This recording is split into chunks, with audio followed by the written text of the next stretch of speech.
Now then, everyone, and welcome back to Gallagher Shots, and it's Andy again with another episode of the Away Say, looking ahead to the game against Everton on Saturday. So this week we're joined by Tom Clark from the Toffee Blues podcast. Thanks for coming on, Tom. No problem. Nice to speak to you. Same here. So I'm going to start with Everton. Obviously, turn of the year, you've had a pretty grim run of results and performances. Can imagine it was pretty tough, time to support Everton and watch the games and things like that.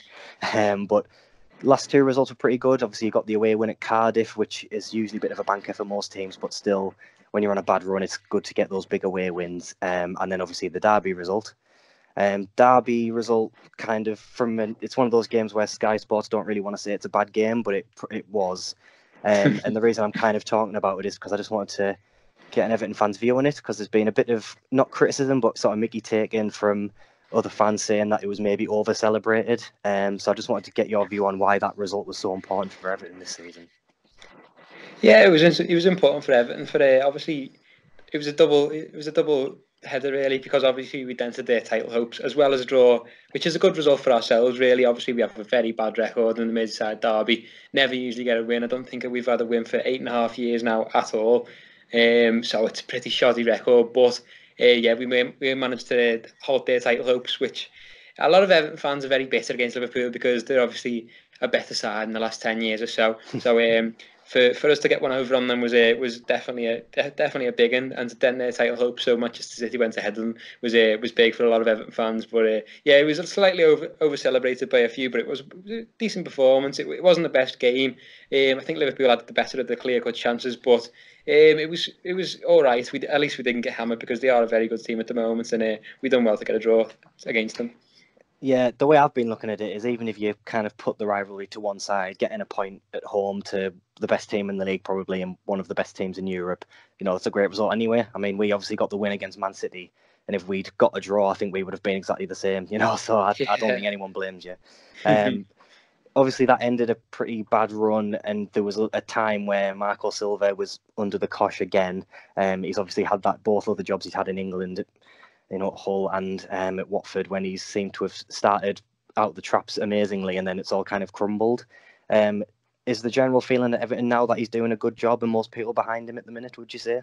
I think there's been that many managerial changes at Everton. People just want to stick with one and just put the trust in him and give it a go, because if we were to change managers again, it would make us look a bit ridiculous by changing managers after 18 months. So we are prepared to stick with him, because it started so well, really. We started the season quite well. At the best, we were up, I think it was 6th place.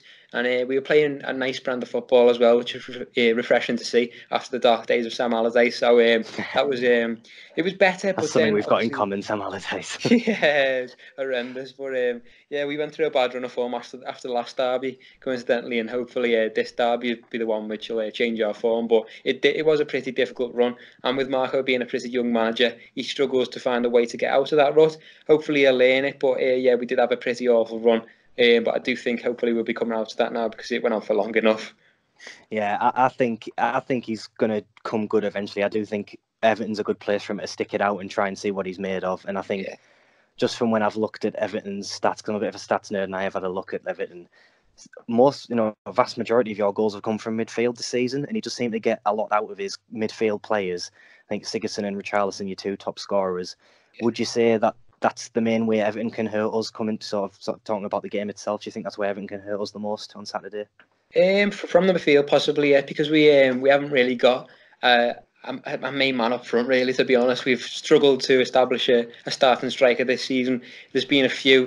We started the season with Cenk Tosun up front. He wasn't very convincing, so we moved Richarlison into the middle.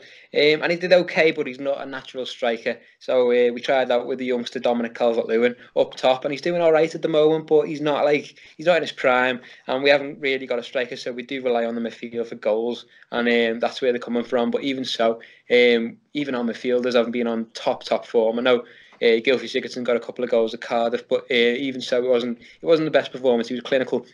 But apart from that, we have been a bit blunt at times this season, to be honest. So if we were going to trouble Newcastle, that's where it come from. But we have been a little bit blunt, to be honest. Yeah, because I was going to ask, because we've got a bit of a midfield dilemma at the minute where I don't know if you saw, because it was only really the local news, but young Sean Longstaff, who's been doing so well this season, is actually going to be out for the rest of the season.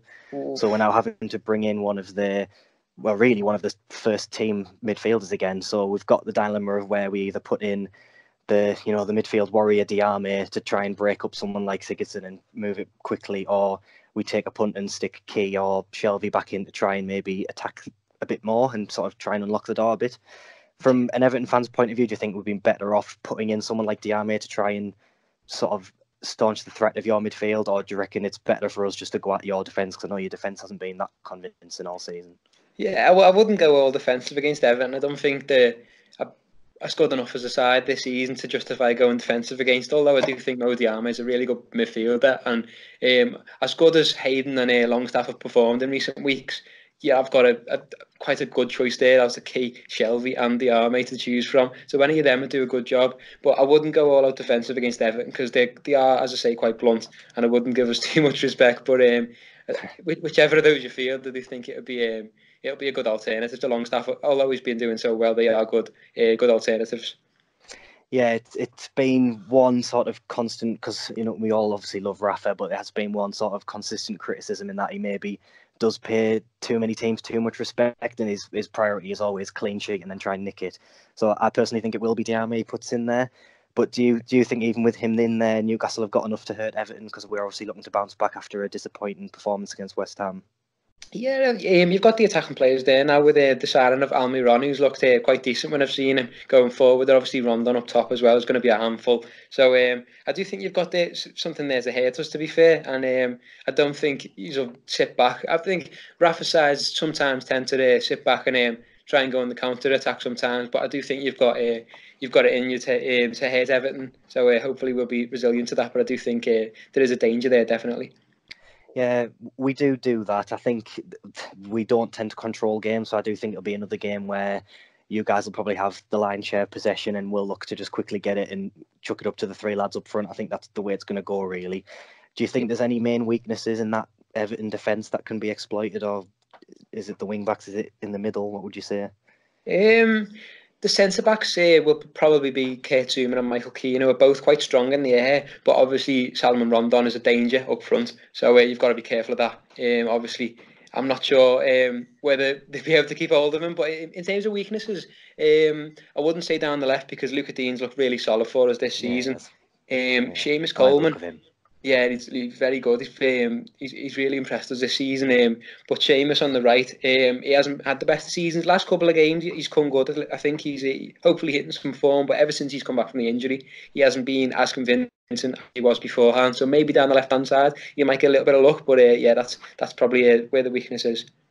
All right, it's good to know. So one thing I was thinking about as well when I was looking at this game was, I'm worried that this is potentially a game where neither team has an awful lot to play for now. Most Newcastle fans are cautiously optimistic that we're safe now, barring Cardiff doing something incredible. And Everton are kind of in this position where you're comfortably in mid-table, but you obviously want to do a bit more. Have Everton got a lot to play for this season? Is Europe still an option, or do you think it's likely that it's going to be a bit flat? I hope we don't put our flip flops on, because we do tend to in the last few years. We have done so. I think we're 6 points off seventh place, and it is looking quite likely that seventh place may get Europa League this season.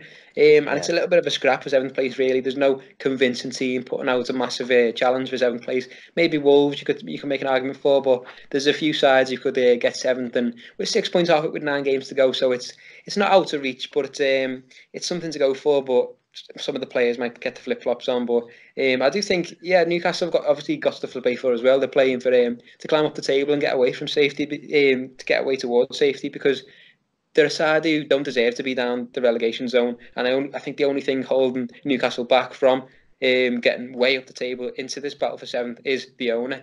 Obviously, you've got a quality manager, some great players there as well, to be fair. And obviously, Mike Ashley's the one holding you back, in my opinion. But I think, obviously, with you being down towards the lower places, they're always going to be fighting, because anything can happen down there. But I do think he's a safe. Hopefully, it'll be a decent game, but I can't see it being a low-scoring one, to be honest.